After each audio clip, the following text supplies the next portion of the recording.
밖에서 바라보는 날카로운 시선 외부자들 지금 시작합니다. 하나부터 열까지 다 널 위한 소리 그만하자 그만하자 그만하자 그만하자 그만해! 아니 그 음이 아니었는데 나 아니요? 연습 많이 했는데 장변호사님이 버려놨어. 반주 주세요, 반주. 아, 진짜 이건 너무 터프해. 자, 오늘은 내부자들을 향해서 쓴소리를 더해줄 잔소리꾼 한 분 모셨습니다. 전직 국회 내부자이자 현직 변호사이시죠. 이두아 전 의원님 어서 오십시오. 안녕하세요. 이두아입니다.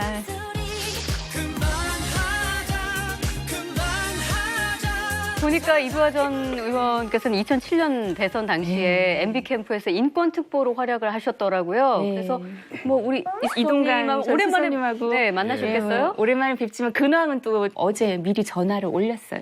올렸습니까? 저희가 그래서 옷도 깔맞춤으로 이렇게 맞춰서 이미 전투력 최고 외부자들의 쓴소리를 온몸으로 받아낼 내부자 한 분이시죠. 민주당 집권의 빅픽처를 그리는 여당 대표 전략통이십니다. 더불어민주당 최재성 의원님. 안녕하세요. 최재성입니다. 당내 중진으로 이렇게 활약을 하고 계시긴 하지만 이런 말씀 드려도 될지 모르겠지만 이렇게 연관 검색어 우리 많이 쓰잖아요.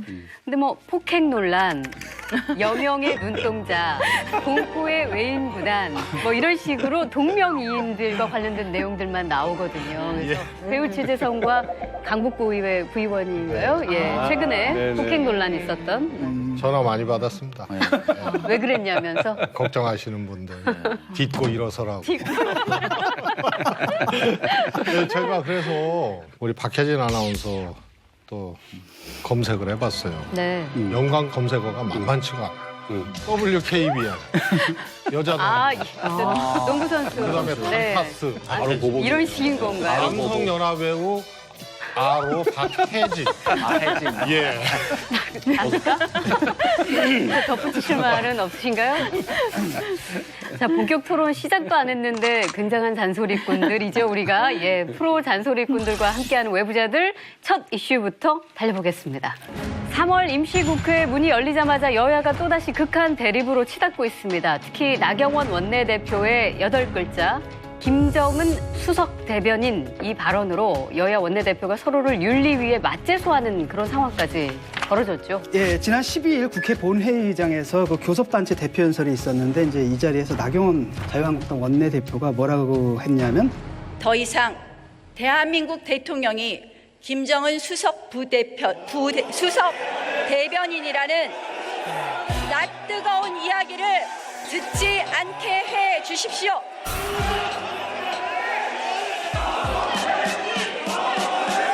그때 사실 연설을 하다 중단이 됐잖아요. 그만. 이제 그만.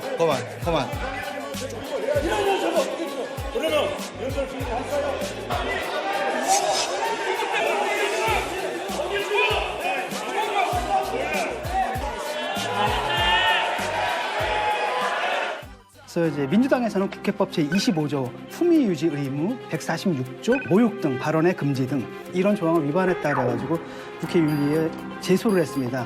그다음에 반면에 이제 한국당에서는 이해찬 대표하고 홍영표 원내대표를 대표 연설 방해한 책임을 물어서 역시 윤리위에다 맞제소를 한 상황이죠. 뭐 어떻게 보셨습니까?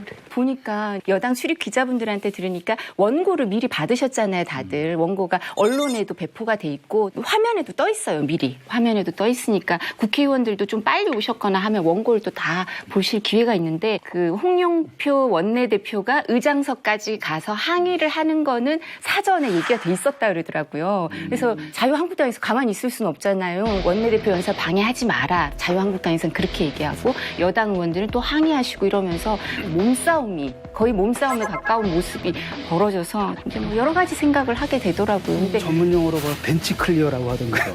그렇죠. 네.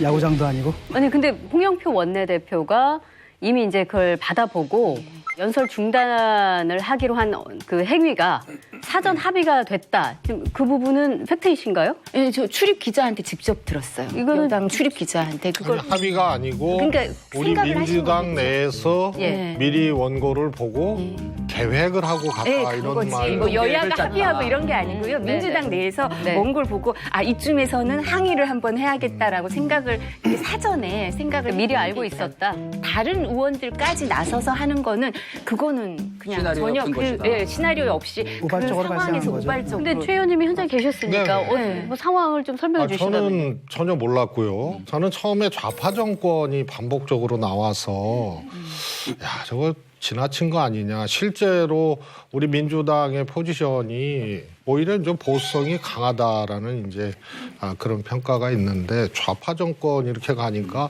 그리고 정책만 보더라도 사실 규제 샌드박스 문제나 예를 들어 지난번 인터넷 은행법 뭐 이런 등등을 보면 남북 문제를 제외하고는 사실은 교집합도 꽤 있습니다. 그러나 남북 문제도 나경원 원내대표가 외통위원장 시절에 그때 이제 통일대박 막 이럴 때죠. 그때 글을 아주 잘 써서 올렸어요. 북한이 원하는 것을 선제적으로 해줘야 된다.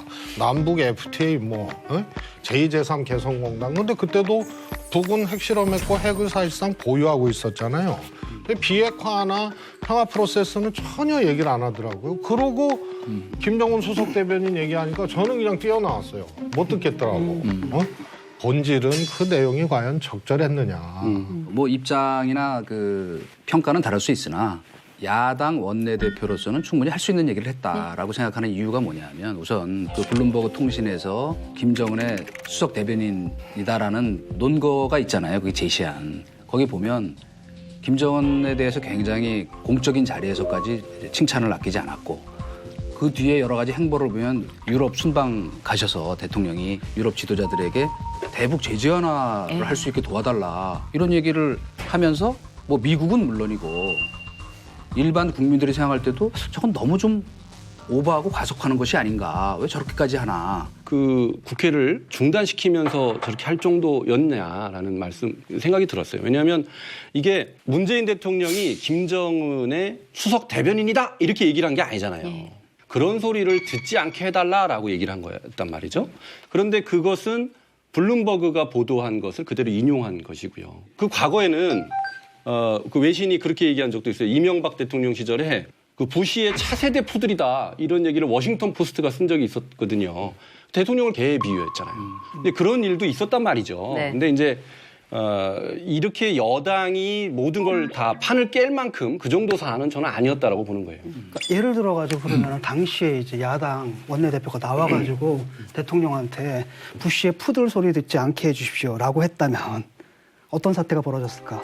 또 한편으로 이번에 그럴 수도 있죠. 그 여당 원내대표가 딱 나와가지고 하는 얘기가 나경원 의원 시중에 떠도는 얘기가 있다.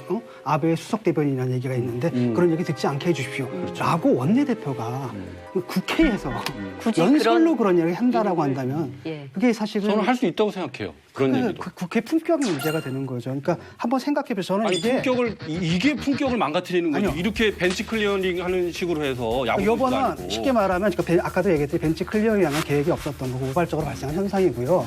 그 문제는 뭐냐 이런 겁니다. 2015년에 한번 자유한국당 유승민 의원이 나와가지고 연설을 했을 때 굉장히 멋진 연설을 했잖아요. 따뜻한 보수가 되어야 된다.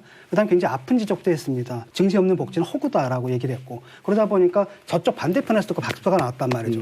이 국회 품격을 상당히 올려놨다 그러는데 이번에 연설을 딱 보니까 이거는 뭐 거의 너 빨갱이란 얘기거든요. 그런 식의 품격을 갖다 뚝 떨어뜨려 버렸단 말이죠. 그다음에 내용을 읽어보면 미래에 대한 얘기가 하나도 없어요. 하나도 없고 오로지 그냥 과거 지향적이란 말이죠. 그런 연설을 했을 때 일단은 국회가 품격이 좀 떨어졌다는 측면이 있겠고 나는 그 막았다는 건 좀 문제가 있다고 보거든요. 왜냐하면 그 극우 바바리맨이 나왔을 때 옷 입으라고 할 게 아니라 사진만 찍으면 된다고 생각을 해요. 그러니까 그 사람들 이렇게 극우적인 발언을 마구 할 때 민주당도 하지 말라고 하는 게 아니라 그냥 차라리 하게 내버려두고 비유가 적절하지 않으시다. 국민들로 하여금 판단하게 내버려둬 있어야 차라리 된다는 오히려 거죠. 민주당도 냉정하게 반응했다면 국민들이 더 날카로운 화가 났을 시선으로 거라는 거죠. 저도 뭐 그렇게 품격 있는 연설은 아니었다라고 생각해요. 그래서 잘못했다라고 생각해요. 그러나 그렇게 잘못을 했다고 해서 여당이 그렇게 반응하는 게 그게 바람직했냐라는 걸 얘기하는 거죠. 여당과 야당 딱 놓고 보면 아쉬운 게 사실은 여당이잖아요. 왜냐하면 국정 책임을 지고 있고 국회가 꼬여가지고 입법 처리가 안 되고 하면은 결국은 그 책임은 여당이 지기 때문에 수인 가능한 범위 내라고 하면은 그냥 꾹 참고 넘어가는 게 지금까지 여당이고 국민들이 또 기대하는 건 그런 거라고 생각합니다. 힘 있는 쪽에서 참아야 되는 거잖아요. 그 박지원 의원도 그 얘기를 하긴 했더라고요. 그러니까 나 원내대표의 발언이 부적절하긴 했지만 민주당의 대응도 별로 좋아 보이지 않았다. 오히려 민주당의 지나친 대응이 나 원내대표를 잔다르크로 만들었다. 뭐 이런 식의 용으로 표현을 만들었다. 예, 용으로 만들었다. 뭐 이런 식의 표현을 썼던데. 저는 이제 이게 궁금합니다. 이제 최재성 의원께 한번 여쭤보고 싶었어요. 블룸버그가 작년 9월에 보도를 했을 때 말이죠. 그때 청와대나 민주당에서 뭐 항의를 하거나 아니면은 뭐 비판하는 논평 같은 걸 낸 적 있나요? 아니 저는 좀 경우가 완전히 다르다고 봐요. 원내대표가 언론의 보도가 사실 자체를 찍어서 왜곡했다면 그거는 대응해야 되거든요. 근데 이거는 기자의 어떻게 보면 주관적 의도를 갖고 기사를 쓴 건데 그거 자체를 가지고 법정 내지는 뭐 이런 대응을 하기는 뭐 어려워요. 정치적인 대응을 할 수 있잖아요. 항의를 한다든지. 아니 그런데 그렇게 따지면 옛날에 이제 막걸리 보안법처럼 말이에요. 일반 국민이 어디서 독재에 대해서 그 어떻게 이제 한번 얘기했는데 이제 보안법으로 가거나 노래 불렀는데 가거나 이런 거하고 유사한 거예요. 그래서 화자 이야기하는 사람의 처지와 조건, 위치에 따라서 책임도 달라지는 거거든요. 저거는 원내대표입니다. 그리고 그냥 원내대표가 아니고 교섭단체 대표 연설을 제1야당 대표로 한 거거든요. 역대 교섭단체 대표 연설에서 저런 식의 연설을 한 적이 있느냐. 그다음에 그것은 야당 입장에서 민심을 전하고 근거를 갖고 비판도 할 수 있고 또 대안도 제시할 수 있는 건데 이거는 무책임하게 인용을 한 겁니다. 그러면 거꾸로 이 기자의 이 논조가 과연 국민들이 동의할 논조냐, 야당이 동의할 수 있는 논조냐, 그리고 다른 언론들도 그렇게 생각하느냐 이렇게 봤을 때 보편적 지정이 아니거든요. 그러면 이렇게 되물어야 됩니다. 실제로 자유한국당의 교섭단체 대표 연설에서 그걸 인용했으면 자유한국당도 수석 대변인이라고 생각하느냐? 그러면 저는 그렇게 일리가 있다고 본다. 여기로부터 인용이나 국민들이 보시는 자리에서의 발언이 시작돼야 되는 겁니다. 그래서 이거는 화제의 위치, 정치적 책임, 인용의 어떤 그 일반성 이런 것들을 다 어기고 한 거기 때문에 의도적 도발이죠. 나경원 원내대표한테는 이런 부담은 있었을 거예요. 황교안 대표는 교섭단체 대표 연설을 못 하잖아요. 보통 원내대표와 당대표의 연설은 조금은 결이 달라요. 원내대표는 여야 협상도 해야 되고 또 그 정책을 위주로 하고 이런 부분이 있을 수 있지만 제1야당이라면 야당 대표로서는 대여 투쟁력을 보여줘야 된다는 부담은 있을 수밖에 없어요. 그리고 내년이 총선이기 때문에 더욱더 그럴 수밖에 없고 나경원 원내대표 연설은 원내대표 연설이기도 하지만 교섭단체 대표로서 그 당대표가 처음에 했어야 될 연설의 부담도 있어요. 두 번째로 유시민 이사장님이 그 전에는 저분의 책을 읽고 감동했는데 저분은 정치를 하면서 왜 저러지? 이런 생각을 했었는데요. 알쓸신잡하면서 얘기를 하더라고요. 자기가 왜 그런 모습을 보였냐 국회 때. 자기가 대변해야 되는 지지자들이 있었다. 그래서 어떤 때는 이런 말을 안 하고 싶고 이런 표현을 안 하고 싶고 이런 거는 좀 내가 안 하고 다른 사람이 했으면 싶은 것도 말을 하게 됐다. 그런 얘기를 하더라고요. 유시민 이사장이 얘기한 것처럼 주어진 역할이 있는 거예요. 그러니까 주어진 역할과 캐릭터가 결합돼서 나오는 거겠지만 본인의 주어진 역할에 충실했다. 네. 그 발언은 말이죠. 원내대표가 아니라 당대표가 있어도 적절하지 않고요. 만약에 이런 것이 허용된다면 국회 꼴이 뭐가 되겠냐라는 거죠. 경쟁적으로 그런 일이 벌어진다라고 한다면 국회 품격이 떨어지고 아까 그런 필요성이 있다. 오케이 아는데 지금 문제가 되는 것은 그 필요성이 있다 없다가 논쟁이 되는 게 아니라 그 필요성을 표현하는 방식이 적절하냐 안 하느냐. 과연 우리 그 정치 문화에 발전에 도움이 되느냐 안 되느냐 그걸 얘기를 해요. 네, 이제 그것도 해야죠. 근데 저희도 안 된다는 저는 얘기예요. 결론부터 얘기해서 전략적, 전술적 그 여당에서 실수를 했다고 생각하는 건 뭐냐면 지난주 나왔던 여론조사 결과에 여실히 드러나고 있잖아요. 문재인 정부 들어서서 대통령의 부정적 평가는 처음으로 50%가 넘었고 여당과 야당의 지금 격차. 격차는 격차는. 문재인 정부 집권한 이후로 가장 좁혀졌어요. 그럼 그건 뭘 말하는 걸까요? 여론 좋아하고 객관적인 것 따진다면 우리가 이 대응을 잘못했구나 어쨌건 그런 오히려 반성을 해야 되지 않을까요? 그 생각이 드는데요. 대응이라는 거는 본질이 아니잖아요. 그런데 유시민 전 의원님 예를 들어서 지지자를 대변할 수밖에 없었다. 그런 걸 인용을 하셔서 또 자유한국당 저간의 사정을 얘기를 하셨는데요. 그러면 이 수석 대변인이라는 이 인용한 얘기가 자유한국당 지지자들의 일반적 생각이냐. 그리고 그런 지지를 먹고 사는 정당으로서 그렇게 생각하느냐. 저는 그렇게 생각했기 때문에 인용했고 발언했다고 생각해서 심각하게 보는 겁니다. 그러면 국민이나 여타 언론들도 그렇게 보고 있느냐. 이 지점하고 충돌하거든요. 그래서 공당의 원내대표로서 대표 연설하는 거 부적절했다는 거고 그다음에 이제 여당의 대응이 적절했느냐의 문제는 지금 또 다른 문제. 예, 또 다른 문제거든요. 그래서 이거 구분했으면 좋겠고요. 이것을 크게 보고 이 과정에서 잘잘못이나 이런 것을 따져 묻는 것이 맞는 것이지 수석 대변인이라는 이런 생각을 갖고 주장하는 사람은 태극기 부대예요. 그럼 자유한국당이 태극기 부대의 여론으로 가겠다는 얘기예요? 저는 사실 새도 양날개로 날듯이 자유한국당이 건강하게 잘 섰으면 좋겠어요. 보수가 잘 섰으면 좋겠어요.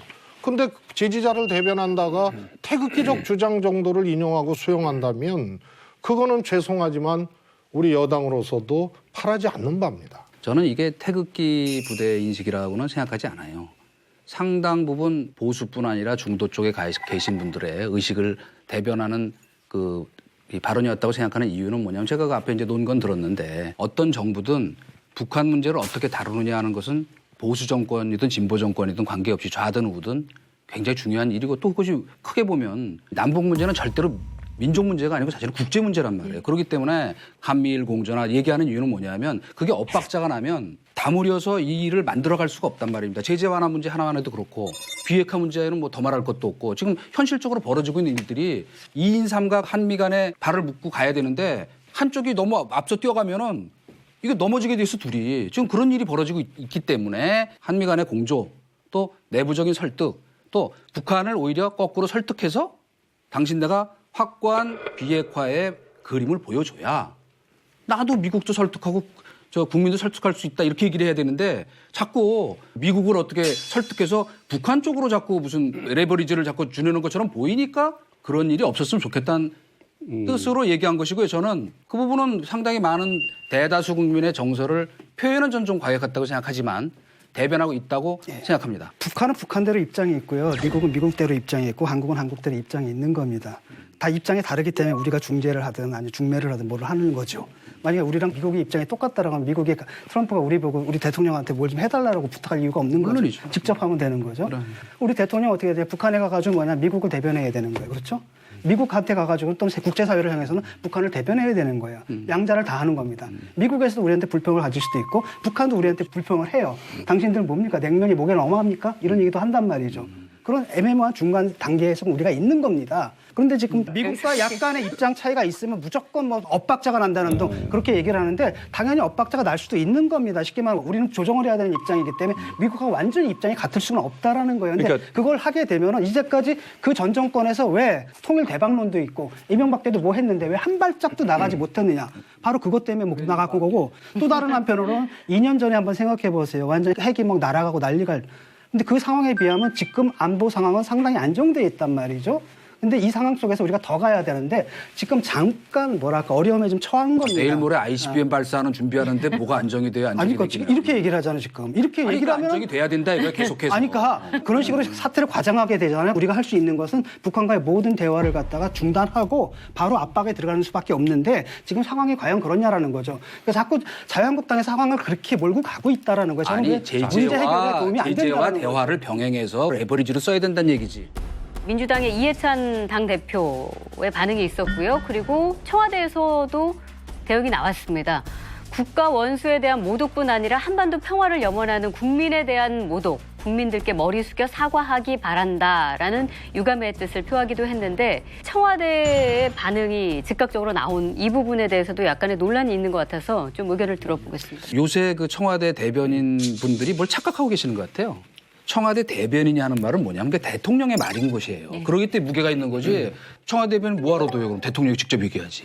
그러기 때문에 저도 뭐 온갖 욕을 평생 먹을 욕을 다 먹었지만 두 가지 원칙은 꼭 지켰어요. 첫째, 절대로 정쟁적인 발언을 하지 마라. 청와대 대변인. 왜냐면 대통령이 정파의 수장이 아니잖아요. 둘째, 거짓말하지 말아야 한다는 건데요. 어쨌건 대변인의 말이라는 게 그냥 나와서 아무나 이렇게 말하는 게 아니고 대통령 말이기 때문에 그런 거예요. 그래서 우선 저는 그거를 좀 알아줬으면 좋겠어요. 함부로 정무적인 정치적인 일에 나서갖고 콩이니 파치니 하는 건 대통령을 정쟁의 한복판에 끌어들이는 매우 어리석은 짓이다 하는 것이고요. 그래서 정쟁에 그냥 막 앞장서가지고 칼춤을 추는 청와대, 그거는 곤란하다는 걸 말씀드리고 싶어요. 저는 청와대는 반응을 할 수밖에 없다고 생각을 합니다. 그리고 당대표도 당연히 본회의 끝나고 바로 의원총회 하면서 준비되지 않은 발언을 하신 거거든요. 근데 이 대응 자체를 잘못됐다고 하는 건 그거는 저는 잘못됐다고 봐요.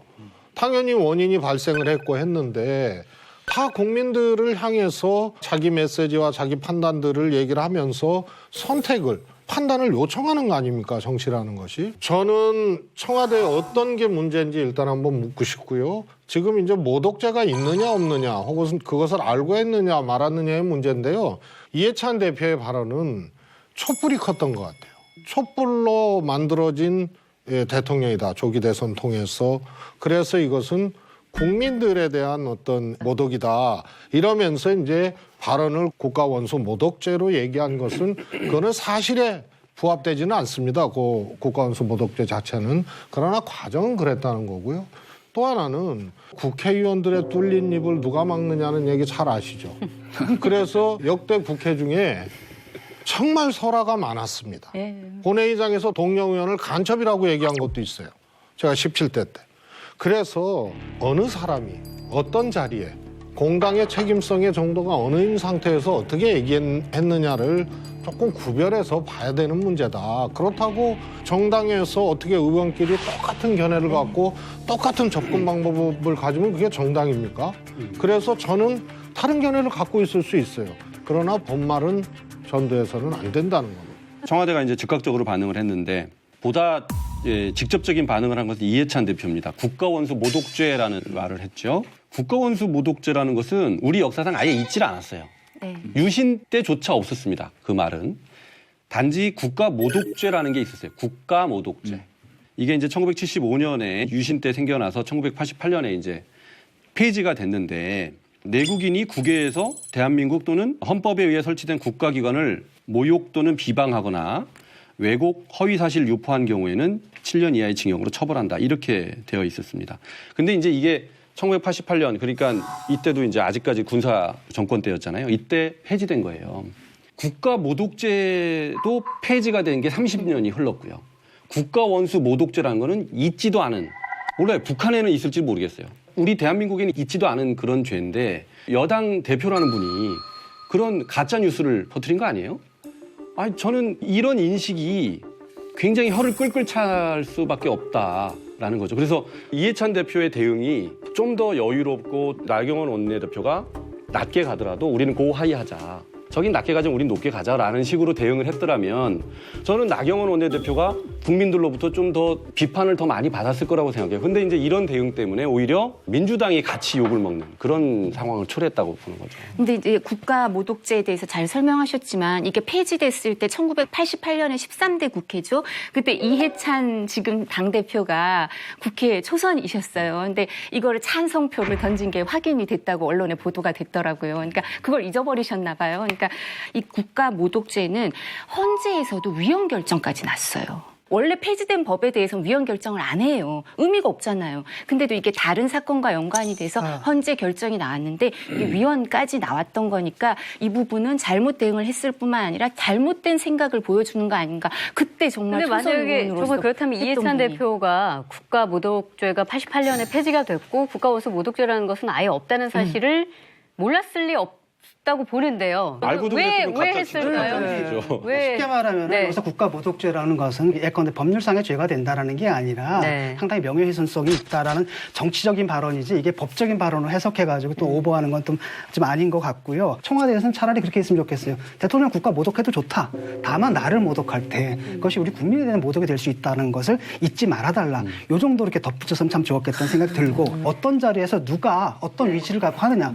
부시의 푸들이라는 말 나도 노무현 대통령을 향해서 했던 말이 있거든요. 노무현 대통령한테. 노무현 대통령한테는 부시의 푸들이다. 왜냐하면 그때 이라크 전쟁이 참전했잖아요. 네. 그래가지고 그때 내가 그렇게 비판을 국가원수 했는데 모독하셨네요. 그러니까. 근데 문제는 뭐냐면 그때 내가 어떤 정당이었는데 그 정당의 원내 대변인으로였다면 내가 그렇게 얘기를 했겠냐라는 거예요. 그건 허용이 안 되는 거고 예를 들어서 홍익표 원내 대변인이 있었잖아요. 옛날에 그 기억나세요? 그 귀태라고 귀태. 했다가. 귀태. 그 얘기했다가 나중에 어떻게 됐습니까? 결국 물러났잖아요. 물러났죠. 이 정도의 책임은 져야 된다는 거죠. 나경원 원내대표의 또 하나의 작심 발언이 있었습니다. 여야 사당의 선거제 패스트트랙에 대해서 패스트 트랙은 사상 초유의 입법 쿠데타, 헌정 파괴입니다. 선거제 개편을 미끼로 좌파 독재 법안을 통과시키려고 하는 것입니다. 이 선거법 개혁안 이거 좀 어떻게 될까요, 정말? 작년 선거제 개편 때문에 야당 대표 의원들이 이제 단식했던 거 아마 다들 기억하시고 계실 겁니다. 그래서 내년 4월 총선에 새로운 규칙, 새로운 룰을 가지고 이제 선거를 치르자 해서 비례대표 확대 및 비례 지역구 의석 비율, 의원 정수, 지역구 의원 선출 방식 등에 대하여 정개특위의 합의에 따른다. 선거법 가지고 굉장히 많은 논의가 되는데 사실 논의가 거의 진행이 안 됐거든요. 그러니까 강제로라도 진행을 하기 위해서는 패스트트랙을 탈 수밖에 없는 상황이고요. 패스트트랙을 한다 하더라도 330일이 걸려요. 네. 그러니까 사실 시간이 이제 급박한 거죠. 그래서 자유한국당만 제외한 여당과 나머지 3당이 모여가지고 패스트트랙 공조 모드로 지금 돌입을 했습니다. 그러자 이제 자유한국당에서 그동안에 뭐냐 반대를 하든지 뭘 하든지 간에 너희들 안을 내놓으라 이렇게 얘기를 했었는데 드디어 안이 나왔는데 그 안이 이제 황당한 거죠. 자유한국당은 국회의원 숫자를 270명으로 10% 줄이고 비례대표제를 완전히 폐지하겠습니다. 국회의원 숫자는 줄이고 대신 국회가 더 열심히 일하라는 것이 국민의 준엄한 명령입니다. 정치권에서 지금 개혁안이 아닌 깽판안이다 이런 표현까지 뭐 너무 말들이 지금 넘쳐납니다. 선거제 개편 얘기가 왜 나왔냐 하면은 바로 그 비례대표성을 강화하자. 이런 것 때문에 선거제를 개혁할 필요가 있다라고 해서 나온 논의인데 이걸 원점으로 돌린 게 아니라 아니 과거로 돌려버린 거죠. 자유한국당이 제시한 안은 조금 부끄럽습니다. 저거는 별나라에서도 안 통하는 안. 그다음에 안철수 전 대표께서 200석으로 줄이라고 했잖아요. 그랬죠? 그런 식으로 백날 해봤자 절대로 안철수 대표 못 따라갑니다. 하려면 170석이라는데 그건 또 헌법의 문제가 되는 거예요. 헌법 때문에 안 돼. 그래서 저거는 커피 마시다가 잠깐 그냥 지르기 위해서 한 안이다라고 밖에는 해석이 안 돼요. 정작 그 자유한국당 내의 그 의원들한테는 이게 뭐 거의 그 전파가 안 됐고 서로 협의도 안 됐고 의원총회 같은데 뭐 회부가 돼가지고 뭐 서로 토론한다든지 이런 절차가 거의 없었단 말이에요. 누가 국민들은 국회의원 숫자 줄이는 걸 좋아하고 뭐 비례대표제에 대해서 부정적인 의견이 많으니까 이렇게 하면은 뭐 네. 일단 호응을 얻을 겁니다. 뭐 이렇게 이제 즉흥적인 안을 내놓은 것 같아요. 이제 그래서 당내 그런 절차도 거치지 않고 그냥 빵 터트린 건데 굉장히 무책임한 거죠. 이 여당 아니 진짜 그러면 이렇게 하자 그러면은 할까요? 저는 그러면 안 할 것 같아요. 오히려 내가 언제 그걸 논의해보자 이러고 빠질 것 같다는 말이죠. 두 개가 면피용인데 처음에 이제 왜냐하면 계속 그 선거제 논의하자라는 걸 계속 회피해 왔잖아. 1년 예. 넘게 회피를 왔어요. 그래가지고 이쪽에서 뭐냐면 니들 안을 빨리 내놔라. 라고 그걸 면피하는 거예요. 내놨다라는 거죠. 두 번째가 뭐냐 포퓰리즘이에요. 솔직히 말하면 더 그 호응을 받으려면 요번에 이제 그렇게 얘기를 했잖아요. 자기들이 전원 사퇴한다 그랬나? 국회에서 한다. 예. 의원직 국민들이 전원 좋아합니다. 박수 쳐요. 의원직 총사퇴. 총사퇴하는데 국민들이 정말 박수 칩니다. 그래서 그거 꼭 실천하셨으면 좋겠어요. 근데 주어가 없었어요. 그럴 것 같아요. 아니 근데 재밌는 게 보세요. 지금 국회나 국회의원에 대한 국민적 불신은 사실은 이게 어제 오늘 일이 아니지만 지금 더 심해지고 있잖아요. 그런데 251석 지역구를 그 70석으로 늘리는 거 아니에요? 그러면 지역구 의원들에 대해서는 국민들이 엄청난 신뢰를 한다는 얘기예요. 그거 아니잖아요. 그렇죠. 그리고 이두하 의원님 해보셨지만 각 정당에서 여야 막론하고 비례의원님들의 활약이라든가 전문성 또 노력 이런 것들은 사실 정당의 보완을 많이 하고 있는 건 사실 아닙니까? 그다음에 중대선거구제 얘기했거든요. 이거 어떻게 된 거예요, 자유한국당? 퍼즐이 안 맞아요. 그래서 270석을 전제로 지역구는 신뢰하느냐의 문제와 중대선거구제 그림을 내부적으로 그려오라 그러면 이거 하겠어요? 자, 그래서 이두하 전 의원님이 답변하실 차례입니다. 제가 사실 이제 어제 나경원 선배한테 저 오늘 이거 녹화 있어요라고 얘기를 했어요. 예. 그러면서 이제 문제를 주고받으면서 여러 가지 얘기를 했는데 비례대표도 선배시잖아요. 나경원 의원이. 비례대표 저도 처음에 비례대표를 하셨고. 했죠. 비례대표 자기는 비례대표를 대놓고 근데 비례대표 제가 그 없애자는 게 말씀을 말이 좀 돼요? 드릴게요. 근데 저는 장기적으로는 비례대표 제도에 대해서 폐지도 생각해 볼 수 있다고 생각을 해요. 왜냐하면 제가 비례대표를 해봤죠. 여당 비례대표. 여기서 아무도 비례대표는 안 하셨잖아요. 그래서 제가 해보니까요. 그냥 공무원이에요. 저는 여당 비례대표니까 막 정말 만만한 거예요. 제가 거의 다 모든 일을 해야 돼요. 그러니까 정치하고는 상관없이 이제 제 전문 영역 갖고 하는 거에 있어서 장점도 있고 또 짝홀에서 이렇게 배치해 주니까 여성이 진입이 많이 돼서 사실 지금까지 효용성이 있었던 건 사실이지만요. 나경원 원내대표가 이 얘기를 하면서 어떤 얘기를 하냐면 여성 사회적 약자 전문가들 이 사람들이 국회에 진출하게 도와주려면 당선 가능성이 있는 지역을 주는 게 더 도와주는 거예요. 그럼 연속성이 있죠. 나도 계획을 세울 수 있고 정치를 할 수 있지만 비례대표는 저 같은 사람은 지역구 공천 신청을 아예 안 했어요. 비례대표 한 번 하고 나와서 난 지역구 자신이 없다 그러면서 아예 못 하겠더라고요. 그냥 일만 하고 나오니까. 그리고 해보셔서 아시겠지만 높은 분이시니까 하면 할수록 높이 올라가면서 산 위로 올라가니까 멀리 보여요. 그런데 이렇게 한 번, 그러니까 제가 나는 그냥 일회용품인가? 한 번 하고만 그런 생각이 들 수밖에 없는 그런 자괴감도 있어요, 비례대표는. 그러니까 기자분들도 그렇고 당 사무처 직원도 공무원들도 다 비례대표는 은배지라 그러잖아요. 저희 보고 은배지라 그랬어요. 금배지 아니고. 물론 우리 당 같은 경우에는 뭐 비례대표 활동들 너무나 잘하고 있고요. 비례대표 된 분들 다 지역구로 가신 분들도 있고 우리는 원래 그렇게 하고 있거든요. 그러니까 비례대표 한다 그래가지고 지역구가 안 된다는 것도 아니고 그다음에 무슨 비례대표라는 게 단지 여성만 할당하는 게 아니고 그런 건 아니라는 말이죠. 그래서 그 논리로 이걸 좀 정당화하는 건 좀 아닌 것 같아요. 얘가 자꾸 여성 공천으로 갑자기 그 끌고 가는 바람에 지금 이제 했는데 일부러 그랬어요. 일부러 그랬어요. 괜히 할 말 없으니까 좀 근데 나경원 대표가 그 내놓은 안 그거는 사실은 좀 표현은 점잖지 못하지만 깽판 치자는 안이죠. 왜냐? 야, 아니 이거 속 시원. 이거를 점잖게 얘기하면 저희가 이제 치킨 게임이라 그러죠. 근데 그 점잖은 말이고 와닿질 않잖아요. 왜? 무슨 서로 협상을 할 안을 내야지. 그리고 저는 개인적으로는 국회의원 수를 늘려도 문제가 없다고 생각하는 사람인데 여야가 지금 자꾸 무슨 국민 여론을 앞세워가지고 국회의원 숫자를 늘리면 안 된다는 식의 얘기하는 거는 저는 매우 비겁한 태도라고 생각해요. 뭐냐. 지금 사실은요 국회의원분들이 국회에서 나가서 몸싸움하랴 지역구 돌아다니랴 경조세 챙기랴 언제 일합니까. 그렇기 때문에 저는 정직하게 차라리 그러면 뭐 처음 얘기대로 30석에서 10% 60석 정도 늘어날 수가 있다.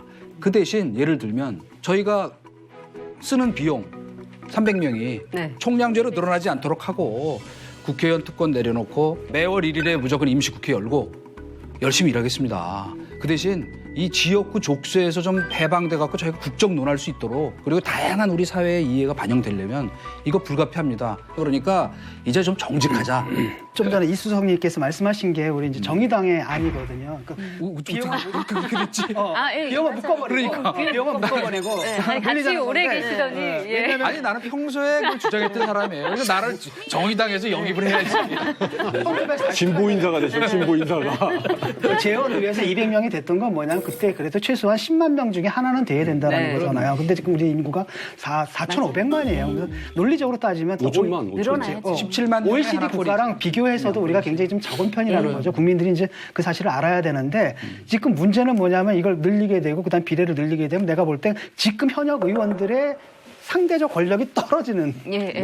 나는 그렇거든요. 왜냐하면 늘린다면 욕먹잖아요. 여야가 같이 욕먹으면 사실 똔똔이거든요. 네, 맞아요. 근데 이 사람들이 그걸 안 한다라는 건 뭐냐면 자기들이 상대적인 지위가 좀 떨어질 수 있다라는 것. 그것 때문에 사실 기득권 지키는 거고 민주당도 좀 그래요. 처음에 뭐 할 것처럼 얘기하다가 딱 보니까 이거 괜찮겠는데 그냥 가도 되겠네 싶으니까 좀 약간 뒤로 갔다가 또다시 요즘 불리해지니까 다시 왔다가 이러는 상황이 좀 있는 것 같고 자유한국당 같은 경우도 처음에는 딱 보니까 이거 다음 선거 안 되겠네. 그러니까 막 논의 참여하려다가 또다시 지지율이 오르니까 아예 그냥 가도 되겠네. 뭐 이런 거잖아요. 예. 여기서 좀 벗어나가지고 좀 그 뭐랄까 한 게 제일 야당이다라고 한다면 그냥 국정을 책임져야 되고 그다음 나라의 장기적인 발전을 봐야 되고 그냥 정치 문화의 발전을 봐야 되고 그런 관점에서 좀 안을 냈으면 좋겠다는 그러니까 거예요. 한국당이 이번에 낸 안 중에 지금 이렇게 논란이 되는 게 비례대표제 폐지인데 이것 가지고도 위헌 논란이 지금 새롭게 불거졌는데 정의당의 심상정 의원은 나경원 원내대표가 율사 출신인데 이제 헌법도 잊어버리셨나라면서 비판을 하기도 했었거든요.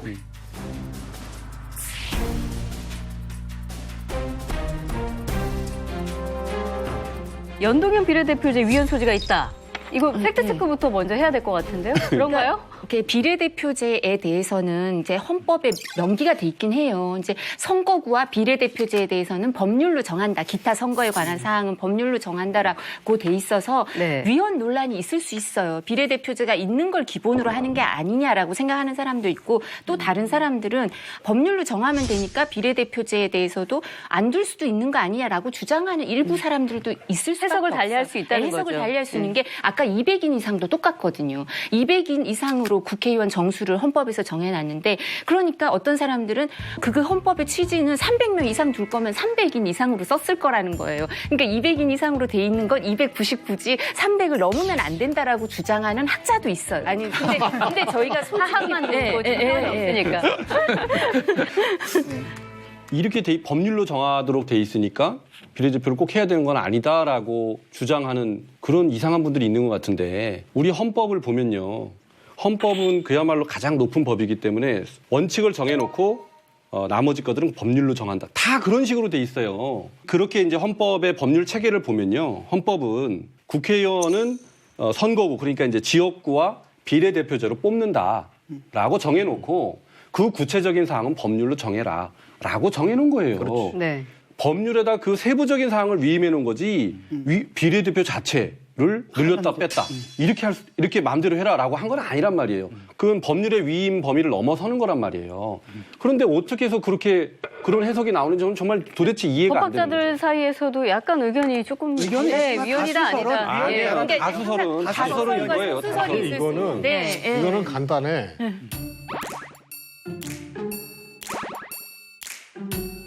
비례대표를 안 하는 나라 있잖아요. 예. 네?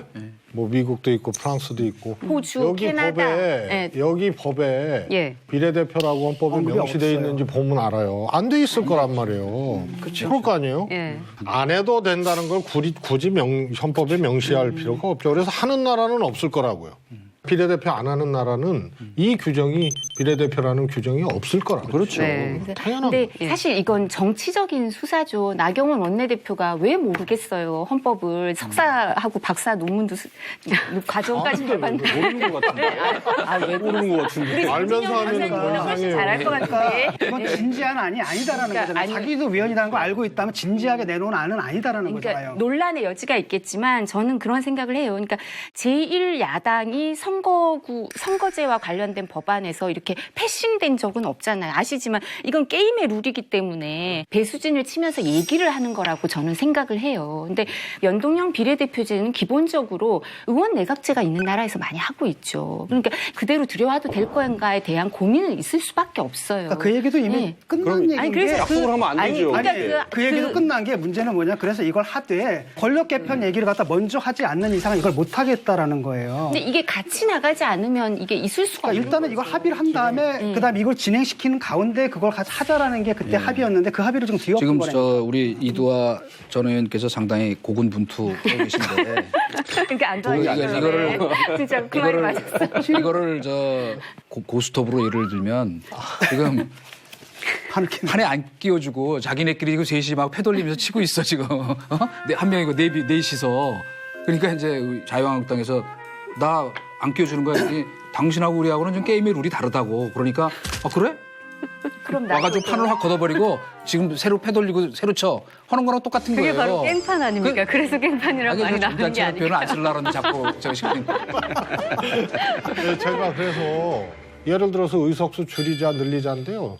저는 줄여서도 안 되고 또 늘려서도 안 된다고 봐요.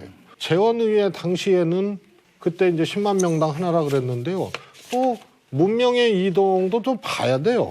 그전에는 선거도 발로 폰 팔면서 고무신 주면서 했을 거 아닙니까? 근데 지금은 과학문명통신 다 발달해서 사실 과소 대표하는 것도 아닌데 늘리자. 줄이자는 거는요. 대통령 중심제이기 때문에 안 되는 겁니다. 우리 여당도 청와대 대통령하고 견제할 거 하죠.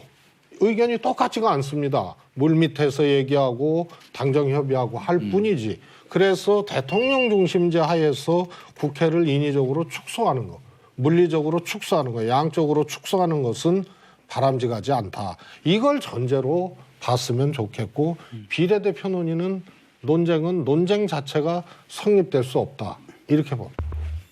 문재인 대통령의 최측근이자 복심으로 불리는 남자 양정철 전 청와대 비서관이 복귀를 예고했습니다. 오는 5월이죠. 민주당의 싱크탱크인 민주연구원장으로 돌아온다고 하죠. 양정철 전 비서관, 양비로 불리죠. 양비라고 흔히 이제 불리는 분인데 이른바 삼철이 있죠. 핵심 친문의 그 삼철이고 약간 과장해서 표현한다. 문재인 대통령을 대통령으로 만든 주역 중에 한 분이다. 이렇게 얘기를 할 수가 있고요. 이례적이었던 건 뭐냐면 대개 이제 정권 창출에 결정적인 공헌을 세운 분들은 뭐 한 자리 하잖아요. 근데 백의 종군한다고 선언하고 내려놓고. 아예 그냥 나라를 떠나버렸잖아요. 이런 네. 태도가 상당히 좀 깔끔했다라는 느낌이 들었는데요.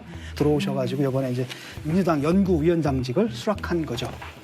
특히 민주연구원이라는 곳이 국고 보조금의 30%를 배정받아 쓰는 굉장히 막강한 조직이죠. 더구나 총선 전략, 그 기초가 되는 여론조사 이런 것들을 모두 정책개발뿐 아니고 하기 때문에 청와대의 입김이랄까 영향력이 훨씬 강화되는 공천이 되지 않을까 하는 생각을 할 수 있고 이 민주연구원이라는 곳이 따지고 보면 이제 당의 어떤 뇌에 해당되는 곳이거든요. 공상과학 영화에 나오는 것처럼 이 리모트 컨트롤이 가능한 칩을 심어놓은 거나 마찬가지 아닐까. 극단적으로 비유를 하면 청와대 리모트 컨트롤이 가능하도록.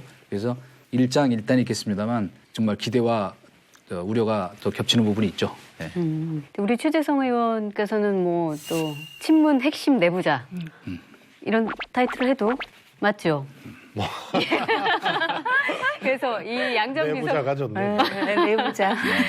양전 비서관의 속마음을 조금은 알고 있지 않을까 그런 생각이 드는데 그 전에 들려오는 이야기에 따르면 지난 총선과 대선 당시에 이제 폭탄주 수백 잔을 서로 마시면서 함께 손발을 맞췄던 파트너였기 때문에 이번에 좀 이렇게 복귀에 대해서 어떻게 생각하십니까? 그 누가 그래요? 수백 잔. 아닙니까? 이건 어디서 나온 이야기입니까? 아이고, 세고 마십니까? 수천 잔을 마십니다. 네, 쭉 합산하면 총량이 몇 번 했죠. 네. 양정철 전 비서관은 2년 만에 돌아오는 게 아니고 참여정부 이후로 방석이 없었습니다. 앉을 자리가. 그러면서 늘 회자되고 거론되고 일을 하고 거꾸로 얘기하면 굉장히 능력이 뒷받침되는 분이다 이런 생각이고요. 민주정책연구원 자유한국당도 여의도 연구소가 있잖아요. 네, 여의도 연구원. 근데 이게 그냥 정책 연구소만은 아닙니다. 정책을 전략화시킨다든가 전략 그 자체를 또 조사하고 수립하는 일도 또 하고 그래서 어떻게 보면 영예 제목은 이제 정책연구원이지만 그래서 민주연구원으로 바꿨어요. 그냥 연구원으로. 그래서 연구원 독자적 완결적으로는 못한다. 네. 이게 정확한 얘기 같습니다. 그때 그 대선 직후에 우리 여기 계신 최재성 의원하고 양정철 전 비서관이 여기까지다 이제 떠나겠다라고 거의 동시에 최 의원님은 페이스북에다가 양 비서관님은 이제 기자들한테 문자 메시지를 보냈는데 그 전후에서 최 의원님이 양 비서관님한테 미안한 일이 있었다 그러는데 무슨 말이에요 그게? 이제 막상 양정철 비서관이 말이에요. 막상 양정철 비서관이 말이에요. 정권 교체하고 문재인 정부 출범하자마자 초기에 청와대나 어디 갔다 그랬으면 어땠을까요? 그걸 너무 잘 아는 사람이고 또 자신에게 더 씌워진 참여정부 시절의 그런 사실 왜곡된 사실에 입각한 이미지 뭐 이런 거 너무 잘하는 분이기 때문에 스스로 이렇게 떠날 수 있었거든요. 그래서 떠나는 데의 주인공은 양정철이다. 그런데 공교롭게도 제가 새벽 3시인가에 올렸거든요. 네. 지리산에 와이프하고 갔다가. 그런데 2시간 그것 전인가 때문에. 올렸더라고. 그래서 전혀 그거는 뭐 양 비서관은 1시 정도에 올리고 한 3시쯤 그랬을 거예요. 이심전 네. 씨는 좀 가렸다. 양비서관의 예. 어, 그런데 저는 양 비서관은 대선 그 선거일 전까지 고민했으리라고 봐요. 저는 불출마 선언하고 대선 치르면서 일찍 입장을 정리한 게 저는 국회로 다시 와서 당을 끊임없이 혁신하고 또 총선 대선에 기여할 수 있는 최적절한 역할을 그렇게 봤던 거기 때문에요. 양 비서관은 정말 여러 가지 생각을 복잡하게 마지막까지 그야말로 결단 이런 형태로 막판에 하지 않았나 해서 죄송하죠. 같은 날 2시간 차이로 해버려가지고 주인공 옆에 그냥 조연이라도 했으면 되는데 그 양정철 전 비서관이 간곡한 당부를 하나 드립니다. 우리는 저들과 다릅니다. 정권 교체를 갈구했지만 권력을 탐하진 않았다. 또 좋은 사람을 찾아 헤맸지 자리를 탐하진 않았다. 앞으로도 그럴 것이다. 이렇게 얘기를 했는데 이 문구를 보면 간곡한 당부를 민주당한테 한 것은 염려의 마음도 표현을 한 거죠. 저들과 달라야 된다라고 얘기를 했는데 민주당이 지금까지 쭉 해온 걸 보면 그 국민들의 평가는 얼만큼 다른가?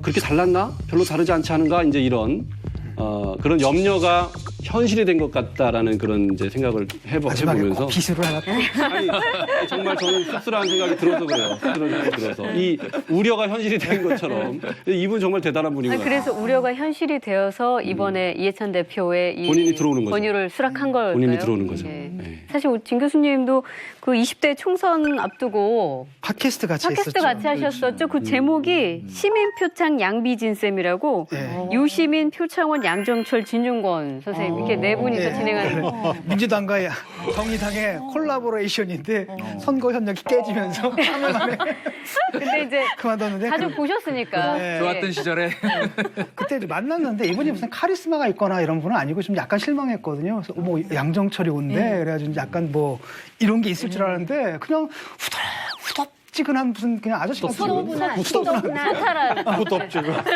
뭔가 이렇게 뭐가 더워 보였어. 뭐 이렇게 쿨하거나 시크하거나 이런 게 아니라 그냥 장바닥에서 볼 수 있는 어떤 소탈한 느낌. 한 분이 이렇게 딱 오셨고 그다음에서 빛나는 매력 같은 거 이렇게 있는 건 아니고 굉장히 좋더라고요. 예. 굉장히 말하기 굉장히 편했어요. 그래서 제가 사실 낯을 가리는데 그냥 바로 얘기를 했거든요. 그래서 제가 바로 물어봤습니다. 아니 그 왜 그 배째한다고 배째 드린다고 왜 그러셨냐고 그랬더니 또 그 질문 그랬더니 제가 잘라 말할게요. 그런 일 없었습니다. 이러더라고요. 고대로 내가 힘드니까. 네. 근데 사실은 그 말 딱 듣니까 그때 좀 약간 믿음이 가더라. 그런 일 없었겠구나. 내가 잘못 알고 있겠구나. 라는 느낌이 들더라고요. 저는 사실 이제 그 양정철 전 비서관을 직접은 전혀 몰라요. 모르는데 기업들이 아주 많은 돈을 들여서 컨설팅 회사에서 보고서를 받아요. 이제 누가 권력의 핵심인가, 뭐 대통령께 얘기를 전달하려면 누구를 통해서 해야 되나. 그래서 여당에서 야당으로 바뀐 초기엔 저도 그 보고서를 봤는데 이제는 끊어졌어요. 근데 그때 초기에 보고서를 보니까 거기에 양정철 전 비서관에 대해서 얘기가 쭉 나오는데요. 그 농공행상이랑 관련해서 인재 영입을 했으니까 양정철 전 비서관이 여러 가지 또 이렇게 불만들이 있을 수밖에 없잖아요.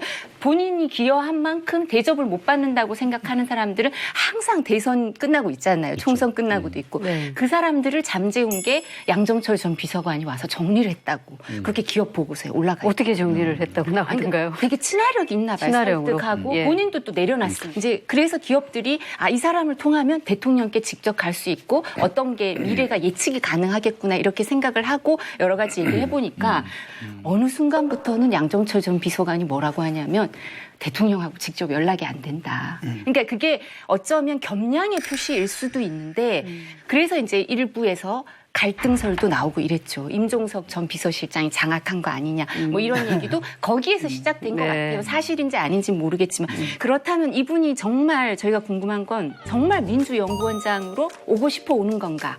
본인은 청와대를 들어가고 싶거나 아니면 백원우 전 비서관이 맡는다는 인재영입위원장을 하고 싶었던 건 아닐까. 아니면 민주연구원장을 하면 총선 출마는 못하는 게 아닌가. 예. 그리고 무엇보다도 중요한 게 권력은 나눌수록 커진다, 나눌수록 작아진다 이런 얘기가 있을 수 있지만 의석수는 나눌수록 작아지죠.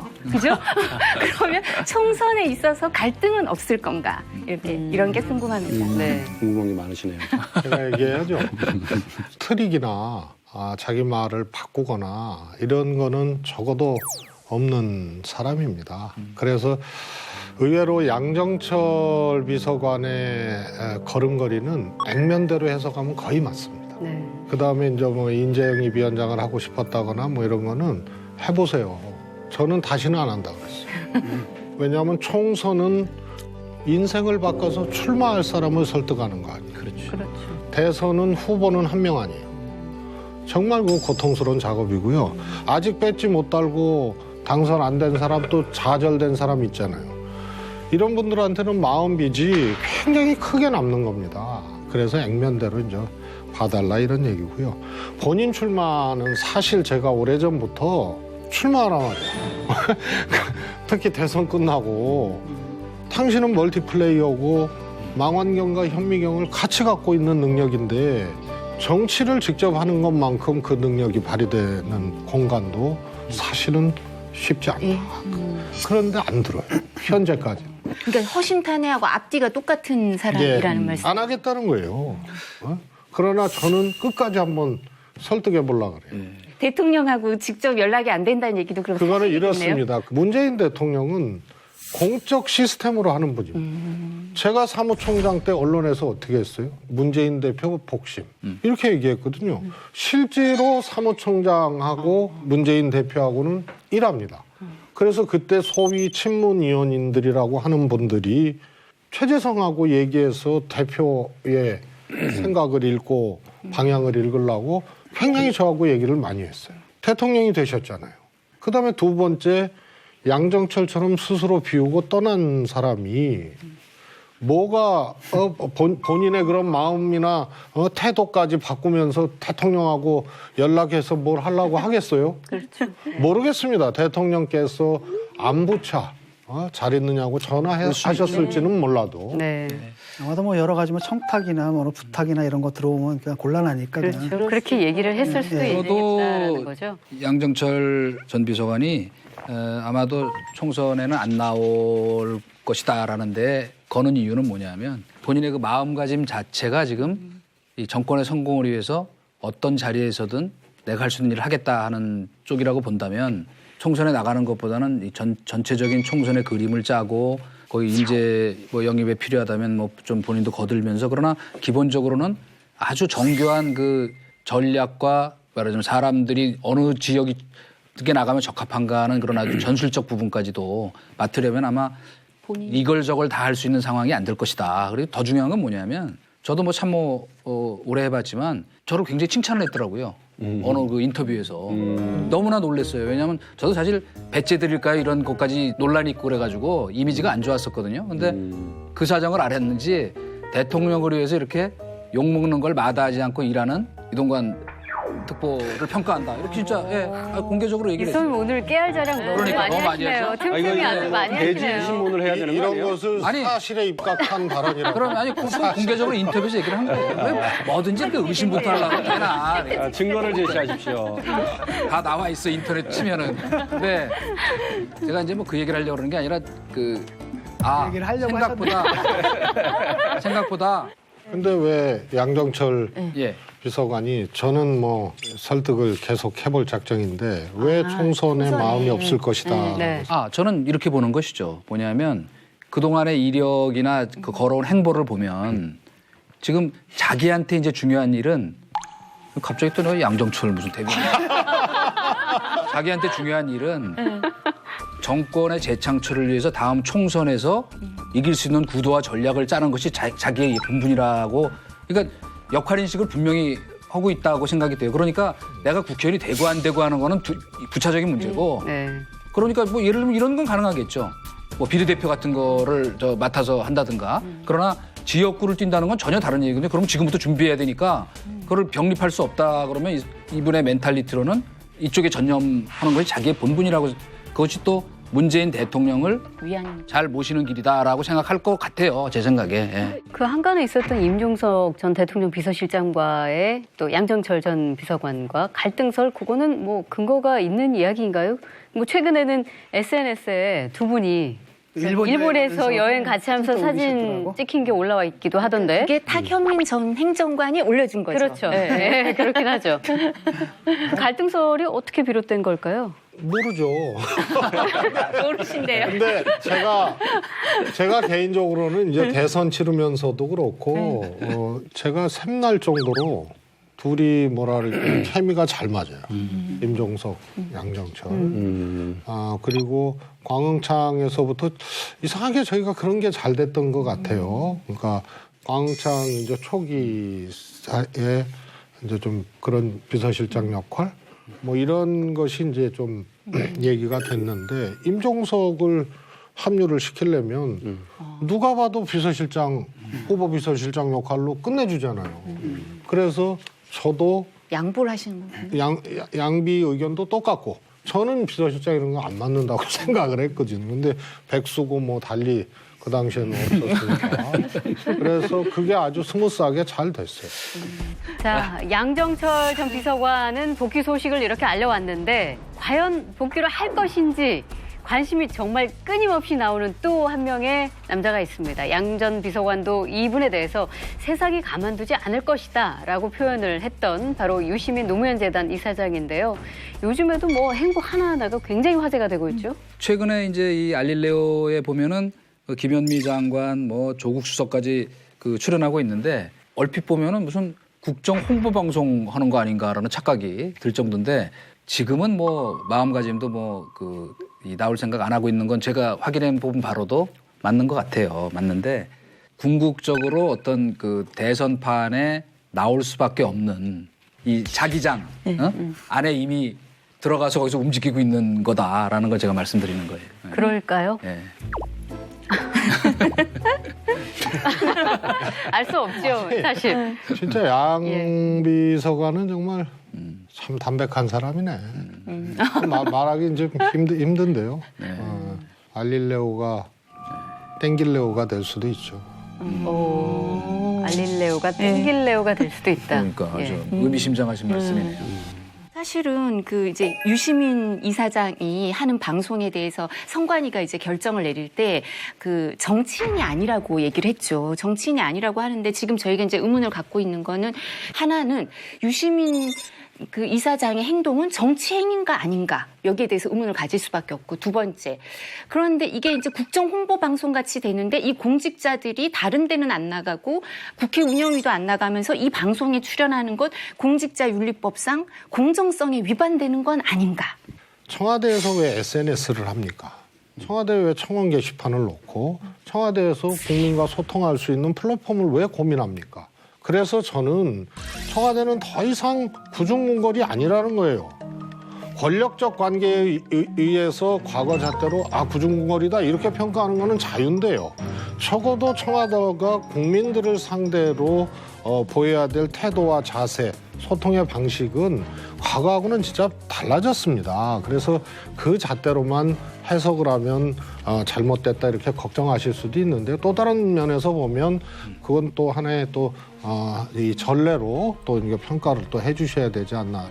팟캐스트가 지금 알릴레오라는 이름을 붙였잖아요. 왜 그러냐면은 사실은 진보 개혁 쪽의 그 팟캐스트들 같은 거 다 죽었거든요. 왜냐하면 이 사람들은 자기 목표를 이뤘어요. 정권 잡지를 했단 말이죠. 그러니까 이제 뿔뿔이 흩어졌는데 그 사이에 이제 보수 쪽에서 수많은 팟캐스트들이 생기기도 하고 그다음에 특히 유튜브가 생겼는데 이것들이 어떤 거냐면 사실 확증 편향을 굉장히 강화해주는 그러다 보니까 팩트가 왜곡되고 이른바 흔히 말하는 가짜 뉴스가 범람하고 이러다 보니까 이제 근데 문제는 뭐냐면 여론이라는 게 만약에 왜곡돼서 전달될 경우에는 우리가 국가 정책의 방향을 정하는 데서 그 왜곡된 여론에서 결정되면 안 되잖아요. 그래서 그걸 막아보겠다 해서 알릴레오라고 나온 거예요. 이분이 근데 뭐 정치에 나서는 게 쉽지는 않을 것 같아요. 흔히 우리가 말하는 공약의 부담이라는 게 있잖아요.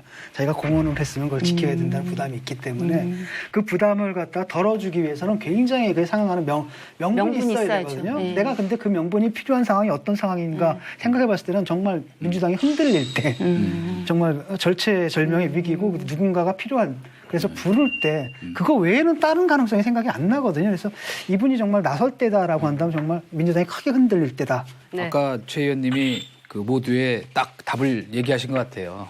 알릴레오가 아니고 땡길레오다. 영원히시라고 그러니까 조용히 했어요. 정리. 알릴레오가 과연 땡길레오가 될지 이번 지켜보도록 하겠습니다. 광주가 온통 시끄러운 한 주였습니다. 23년 만에 법정에 서게 된 한 남자. 역시 사과나 단 한마디의 유감 표명도 없었습니다.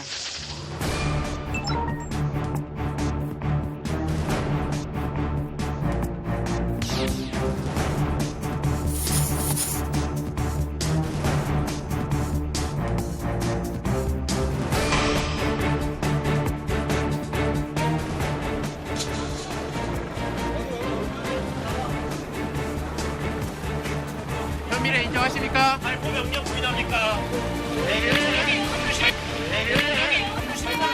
한 말씀 해주시죠. 광주 시민들에게 사과하실 생각 없으세요? 사실 굉장한 용기가 필요하죠.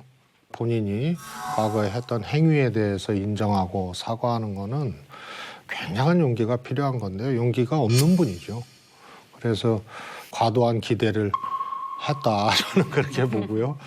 그리고 뭐 언론에서는 짜증이라고 얘기하는데 이거 왜 이래. 이제 전두환 씨 어록이 많잖아요. 29만 원부터 그렇죠. 왜 나만 갖고 그래부터 뭐 저 많죠. 당해보지도 않아놓고부터. 전두환 씨 어록이 많잖아요. 29만 원부터 왜 나만 갖고 그래부터 뭐 저 많죠. 당해보지도 않아놓고부터. 이게 새로운 어록인데요. 저는 짜증을 넘어서는 좀 일종의 호통 같은. 그래서 아직도 과거의 그런 그늘에서 못 벗어나고 있구나 그런 생각입니다. 네. 뭐 경위와 여하튼 안타까운 일이죠. 왜냐하면 이제 90이 곧 다 된 분이고 또 이분이 헬기 기총 사격을 했다는 것이 사실이 아니라고 믿는 것과는 별개로 감옥도 갔다 왔고 백담서도 갔다 왔고 또 재산 추징 그 소급 입법해서 20몇만 원 논란까지 생기고 그랬는데 굳이 이 재판 때문에 광주까지 내려가서 이런 상황이 빚어져야 됐었느냐 하는 것은 경위를 떠나서 상당히 안타까웠다. 더구나 병상에 있는 우리 노태우 대통령을 빼고 어쨌든 생존에 있는 전직 대통령 세 분이 모두 지금 재판에 연루됐거나 뭐 영어에 몸이 돼 있거나 하는 이런 상황은 어쨌건 민주사의 비극이다. 그리고 과연 이것을 앞으로 10년, 20년, 30년, 50년 뒤의 역사는 어떻게 기록할 건지에 대해서도 우리가 좀 더 냉정하고 차가운 눈으로 좀 볼 필요도 있다. 근데 사실 뭐 전두환 전 대통령의 이번 광주 출석건은 사실은 정말로 본인이 초래한 거죠. 본인이 사과 한마디 했으면은 그냥 아무 일도 없었을 건데 본인은 결코 그럴 의사가 없는 거 아니에요. 그래서 저는 뭐 동정을 할 수는 없다 그런 생각이 들고요. 전두환 노태우 전 두 대통령을 감옥으로 보낸 게 누구였냐면은 신한국당 정권이거든요. 김영삼 보수 정권의 업적이에요. 그런데 이번 재산 추징한 것도 박근혜 정권이란 말이죠. 이 모든 것들이 사실은 다 보수 정권에서 했던 거고 거기서 사회적 합의가 이루어졌다고 보거든요. 오히려 사면한 건 김대중 정권인데 나는 그때 뭐냐면 사면하는 조건이 있어요. 그건 바로 뭐냐면 사과와 반성이거든. 사과와 반성을 전제로 한 사면이어야 되는데 솔직히 말하면 김대중 대통령이 자기 인심 쓰듯이 해버린 거예요. 약간. 그래서 거기서 모든 사단이 벌어졌다고 보거든요. 그다음에 사과 완성 안 하는 것도 좋아. 그럼 가만히나 있듯이. 왜 또 회고록 써가지고 떤 사람들 또 이분들 또 상처를 줬단 말이죠. 그리고 나서 법정에도 못 나오겠다. 이건 말이 안 되는 거죠. 본인이 자초한 거죠. 사실 이건. 사실 그 법률적으로도 지금 보면 이제 형사 사건은 반드시 당사자가 법정에 출석을 해야 돼요. 이제 걸석 재판을 하는 경우도 있지만 그건 본인의 오롯이 불이익으로 돌아갈 수밖에 없거든요. 이 경우에 보면 이렇게 계속 안 나오시다가 구인장이 발부된 거잖아요. 그럼 법원의 의지는 명확한 거예요. 이렇게 계속 협조를 안 하면 불이익을 줄 수밖에 없다. 이런 건 정해져 있는 거죠. 또 하나 네. 이제 이게 사실은 이제 헬기 사격 여부잖아요. 법적으로는 그것만 다투는 건데 사실은 그걸 왜 다투느냐면 굉장히 큰 맥락이 있는 거거든요. 빙산의 위로 나온 게 그 부분이고 사실 그 밑에는 5.18 자체 정신에 대한 사실 부정이 있는 거잖아요. 그걸 바로잡기 위해서 요걸 꼬투리 잡는 거죠. 그래서 재판이 딱 요것만 된다 그래서 사실 그것만의 의미가 있는 재판은 아니다. 네. 더 큰 문제가 있다. 이걸 좀 알아두셨으면 좋겠다는 거죠. 그의 출석을 바라보는 정치권도 일제히 논평을 내놨는데 일단 호칭에서부터 온도차가 좀 느껴졌습니다. 예, 그 민주평화당은 논평에서 살인마라고 불렀거든요. 그러니까 굉장히 가치 판단이 이제 개입이 된 거고요. 네. 정의당에서는 전두환 피고인이라고 상당히 법적인 호칭을 붙였고요.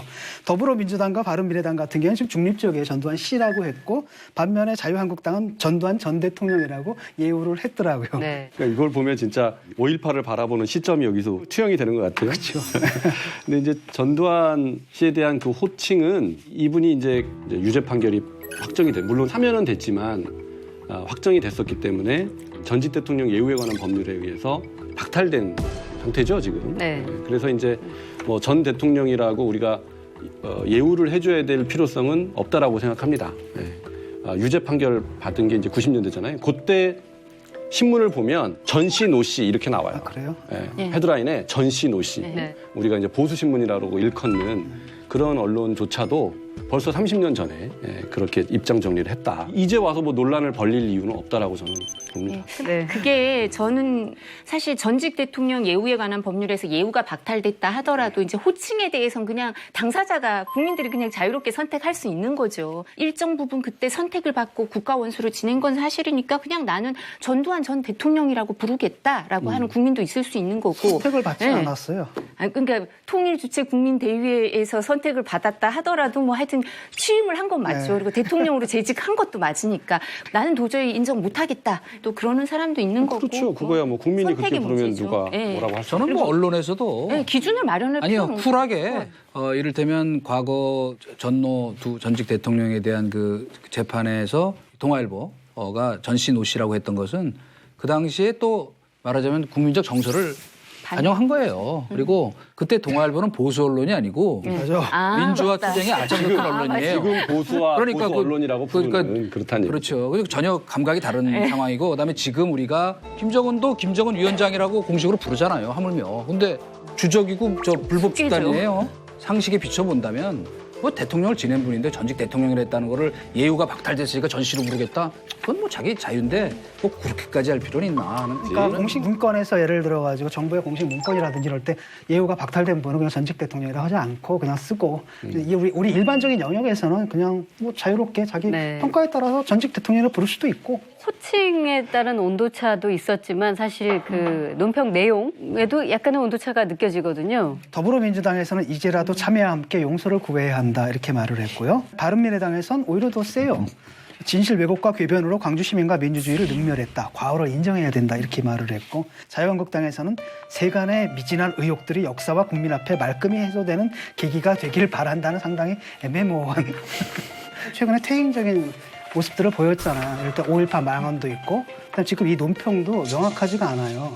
사실관계를 두고 보자. 그다음에 얘기하겠다. 이런 식으로 얘기하는 게 왜냐하면 그 보수 정당이 이루었던 역사적 업적을 뒤로 돌려서 YS 이전으로 지금 돌아간 것처럼 보인다는 거예요.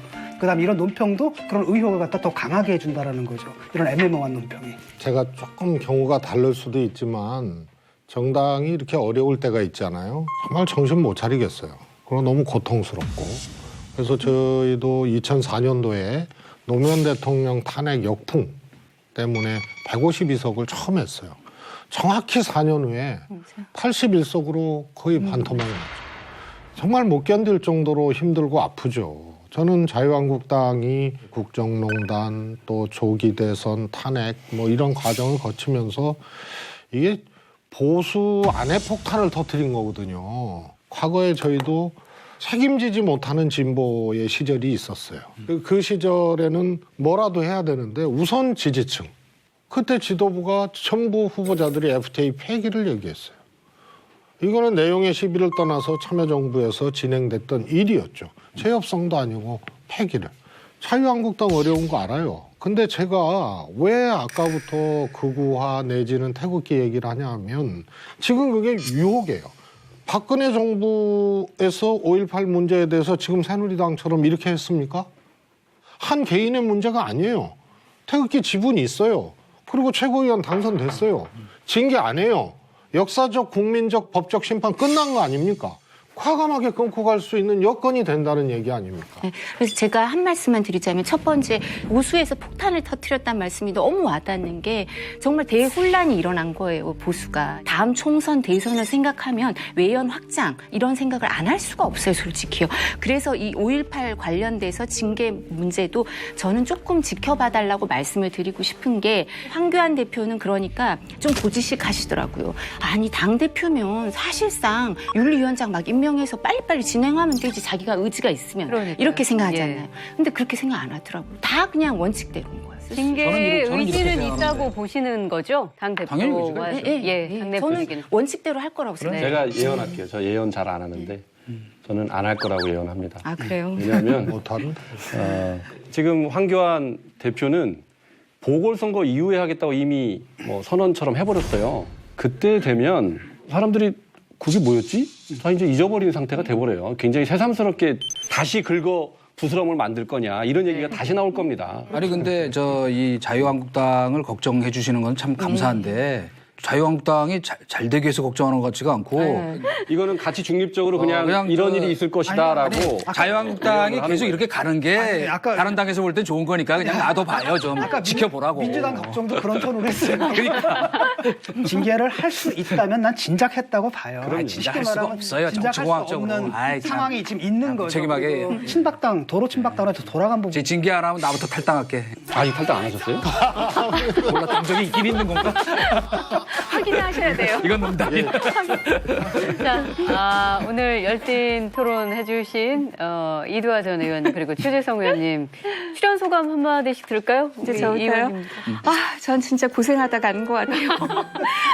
지금까지 방송하면서 제일 고생한 날 중에 하나인데 그런가요? 제 취지가 잘 전달이나 되겠는지 이게 최재성 의원님은 원내대표 하마평에 오르시던데 예 혹시 어떻게 돼가는 건가요? 저는 뭐 진직 또 안 나간다는 거를 좀 확인을 그런가요? 해줬고 예. 그래서 모든 후보로부터 지금 엄청난 감사의 얘기를 듣고 인생을 잘 사는 방법이 이런 방법도 있구나 네. 느꼈고요. 네.